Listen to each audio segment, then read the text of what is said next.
Hey guys, welcome back to my channel. And today I'll be talking about Coolie, the new Lokesh Kanagraj movie which released on 14th of August.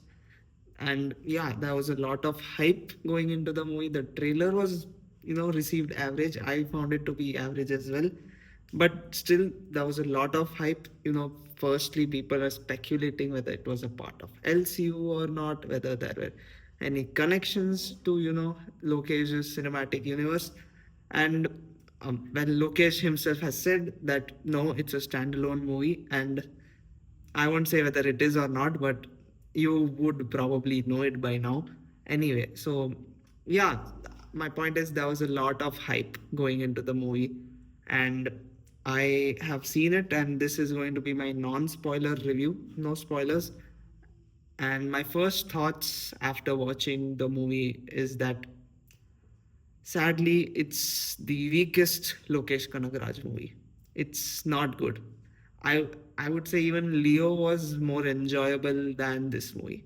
Now there are very specific reasons why, but it's not the worst thing I've seen this year. That is still going to be Retro, which was just a torture to watch. This was not a torture to watch, but it was still bad.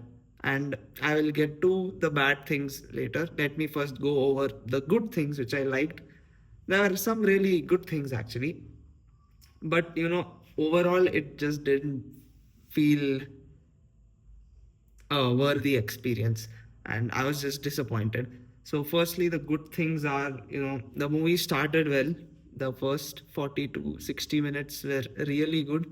It was the classic Lokesh Kanagraj mystery detective kind of thing. Again, there's some murder mystery, a plot going on, and parallelly there's some organized crime happening. All that, it's the classic thing which happens in Vikram as well, and to an extent in Kaidi as well. And yeah, the same thing happens here, and it's really engaging. I really like the first 40 to 60 minutes, and after that, everything goes haywire. So many illogical plot holes and decisions made by characters which are completely dumb, and it just takes you out of the movie. Now that's fine, okay, that's if you're doing that as a writer, taking liberties and making these extraordinary situations and basically using plot holes and plot conveniences to get the character to a certain point in the story, I would expect that you compensate that with some great action scenes or some great drama moment, character moments. But even those things fall flat. The action was not enjoyable. It was just two people, or I not just two people, it was just people fighting, and it's just very repetitive. It became very repetitive, and it was just the same thing happening over and over again, and it just got boring after a point. And that was just really bad because and the story itself goes haywire, and it doesn't know what to do with itself. The plot is, it starts from somewhere, it goes somewhere, and just random stuff happens, and that just takes you out of the movie. Some characters are unnecessary to the plot, no point of them being there, but they're just there because I guess plot needs it. I don't know why he has done it like this. And it's just sad because we know that Lokesh Kanagraj has made a good movie called Kaidi, which has a very good screenplay, and story is a strong point of that movie. And Master and Vikram, the screenplays were really good of those movies. And this this movie, no, nothing. Even the aura farming moments are not good. They just fall flat, and I didn't even feel like whistling or shouting. It just felt awkward to watch, and I that's the problem. That's the main issue with the movie because the story is not good. So I'm not connected with the characters. I'm not engaged.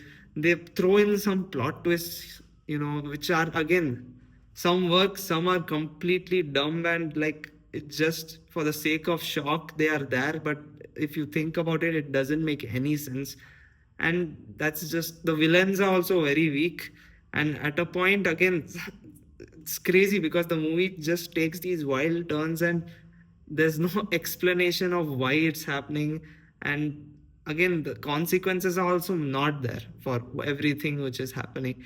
And that's just bad because it's bad writing, it's bad, I would say, bad direction as well from Lokesh, because it just felt boring and the editing was also very choppy. And okay, the music, now let me tell you about the music. Music was good, but again, the placement, some scenes were not good. Even though the Anirudh made great music, I didn't really enjoy the music placement for some scenes. And again, it's just bad direction. And I just hope that he fixes this for his next movie, which is supposedly is Kaidi 2. Because if this happens again, it'll just, I don't know. I'm really worried because I really want Kaidi 2 to be good. Because I am a Lokesh Kanagraj fan. Look, I've seen Kaidi 2. I've seen Kaidi, I've seen Master, I've seen Leo, I've seen Vikram. All the movies, I enjoyed them. But now, we are seeing a pattern from him and it's concerning. Yeah. And okay, one thing is I like the flashback scene, the de-aging scene of Rajini. That was good. But again, in context of the movie, again, it was awkwardly placed. It comes very late at the end of the movie, and it's just again forced. Yeah, that's the word, forced. It's just, what's the point? I kept asking myself, what's the point of this movie? Because I don't know. Yeah, basically that's it. I didn't enjoy this movie that much, and I would not watch it again as well. Yeah, that's my spoiler free review of Coolie.